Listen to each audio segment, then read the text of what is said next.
Police મહાનિરીક્ષક Chirag Kordia, police અધિક્ષક સાગર બાગમાર તથા નાયબ પોલીસ અધિક્ષક મુકેશ ચૌધરીના માર્ગદર્શન હેઠળ ગાંધીધામ એ ડિવિઝન પોલીસે સ્પાની યાર્ડમાં ચાલતા ગેરકાયદેસર દેહ વ્યાપારના ધંધાનો પર્દાફાશ કર્યો છે.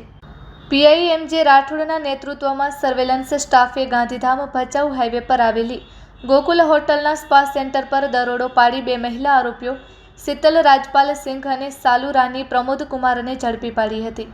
જ્યારે એક મહિલા આરોપી સંગીતા વિકાસ ડાગલા હાજર ન મળી આવી હોવાનું પોલીસે જણાવ્યું છે. પોલીસે રોકડ રકમ, કોન્ડોમ પેકેટ અને ડીવીઆર સહિત કુલ 9,000નો મુદ્દામાલ કબજે કરી ઇમોરલ ટ્રાફિક પ્રિવેન્શન એક્ટ 1956 હેઠળ ગુનો નોંધી વધુ તપાસ હાથ ધરી છે.